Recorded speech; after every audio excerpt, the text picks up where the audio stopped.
है रामपुर गांव की, जहां के मर्द महिलाओं को हमेशा नीचा दिखाने की कोशिश में रहते।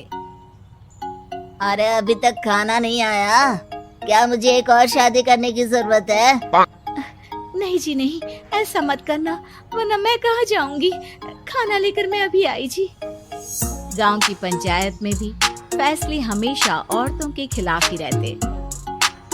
मैं जो फैसला सुनाता हूँ वो भगवान की आज्ञा होती है। इस लड़के ने अपने मन से शादी करके अच्छा नहीं किया। लड़के को घर भेज दो और इसकी शादी इसकी जाति की किसी लड़के से करवा दो। लेकिन ये लड़के, इसे तो गांव के बाहर निकाल दो। नहीं नहीं जमींदार साहब, ये क्या बोल रहे हैं? ऐसा नहीं हो सकता। मेरी बेटी मासूम है, इसे अच्छे बुरे की समझ नहीं है। अरे कहाँ जाएगी ये बेचारी? कहाँ जाएगी? इतनी चिंता है तो पूरे परिवार का गांव निकाला कर देते हैं। बेचारे पूरे बसे बसाए परिवार को गांव छोड़ना पड़ता है। चाहे जो हो, अगर बेटियों को कंट्रोल नहीं कर सकते तो गांव में रहने का कोई मतलब नहीं है। यहाँ औरतों को दब कर रहना होगा।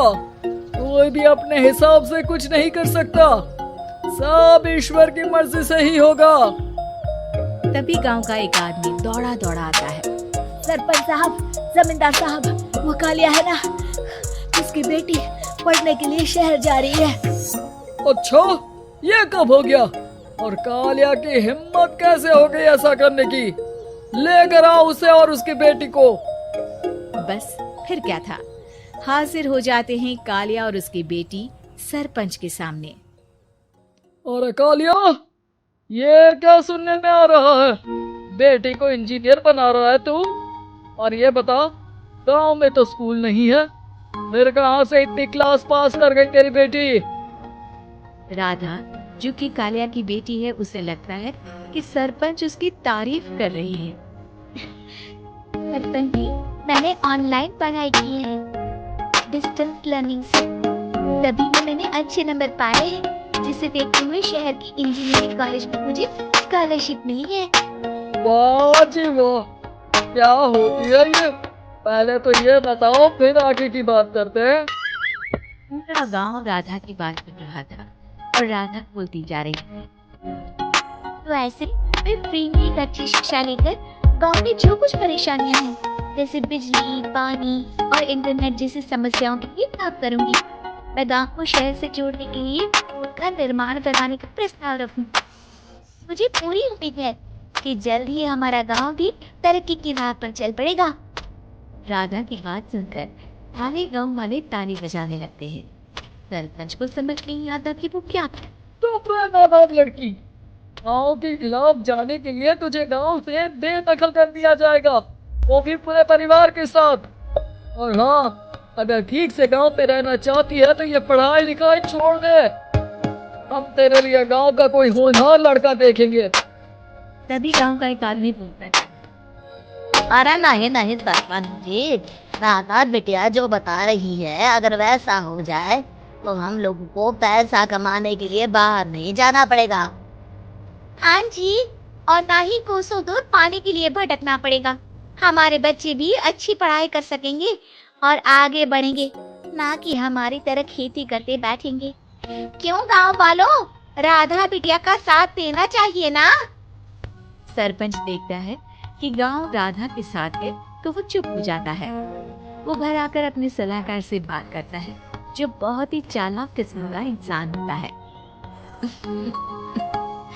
सरपंच साहब, आपको बहुत ही होशियारी से काम लेना पड़ेगा।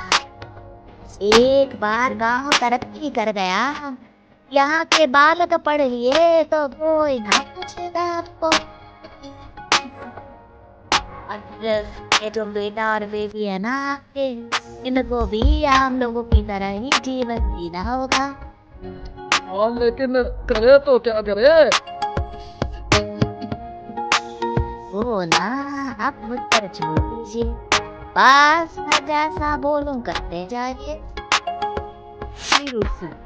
जब गांव वाले सुनकर उठते हैं तो राधा के घर के बाहर और साथ ही वो जिन्होंने राधा का सपोर्ट किया था, उनके घर से आगे लाल रंग से कल आगे क्या होता है। बुलाऊंगी ये क्या होगा। अरे यह तो खून से लिखा है, लगता है कोई भूत प्रेत या चुड़ैल का साया है। चलो सरपंच जी के पास चलते हैं। सभी सरपंच के पास जाकर उसे सारी बात बताते हैं। अरे ये तो बड़ी मुश्किल की बात है। चलो मैं एक बाबा को जानता हूँ, उन्हें बुला लेता हूँ। सरपंच बाबा को लेकर गांव के घर के बाहर चलता है। ओ, तो ये वो चुड़ैल है जो उन लोगों को निशाना बनाते हैं जो गांव को बदलने का सपना देखते हैं। वो गांव को ऐसे ही संपन्न देखना चाहती है। वो नहीं चाहती कि कोई बाहरी यहाँ का कायाकल्प करे। क्या तुम लोगों में से किसी ने गांव को बदलने की सोच रखी है? तभी राधा की माँ रोते रोते आती है। मेरी राधा घर से गायब हो गई है। अरे कोई तो बचाओ, मेरी बच्ची कहाँ गई?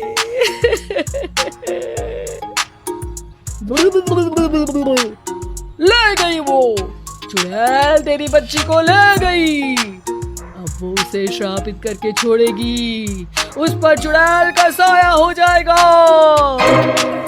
तभी बुरी सी हालत में राधा भी वहाँ आ जाती है। उसके बाल चुड़ैल की तरफ फैले होते हैं और कपड़ों में खून लगा होता है। सभी राधा को देखकर डर जाते हैं। माँ, पता नहीं मुझे कौन उठा कर ले गया था। अरे दूर दूर हो जा चुड़ैल, अब हम लोग इस गांव में नहीं रुकेंगे। अरे कैसी बातें कर रहे हैं आप? कल तो आप मेरे भरोसे गांव का हुलिया बदलने, अपने बच्चों को पढ़ाने और तरक्की उन्नति की बात कर रहे थे, तो आज क्या हो गया आपको? ये फिर तुम लोगों को बहकाएगी। ये चुड़ैल गांव में आ चुकी है, ऐसे ही ये तुम्हारे घर के बच्चों को भी ले जाएगी। गांव वाले राधा को गांव से बाहर निकाल देते हैं। उसके माँ बाप रोते रहते हैं, लेकिन गांव वाले नहीं मानते। मैं भी अपनी बहन के साथ गांव के बाहर रहूंगा, लेकिन वो पढ़ाई नहीं छोड़ेगी। वहीं सरपंच के घर पर सलाहकार कहता है। देखा, सांप भी मर गया और लाठी भी नहीं टूटी।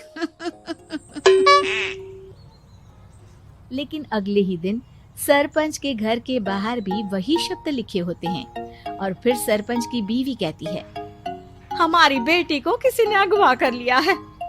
तभी राधा का भाई वहाँ आ जाता है। अरे गांव वालों, मैंने सरपंच जी की बेटी को देखा था। वो चुड़ैल उसे उठाकर ले जा रही थी।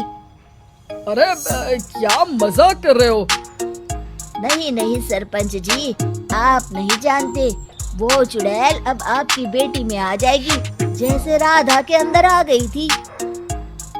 तभी सरपंच की बेटी वैसी ही हालत में वहाँ आती है जैसे राधा आई थी।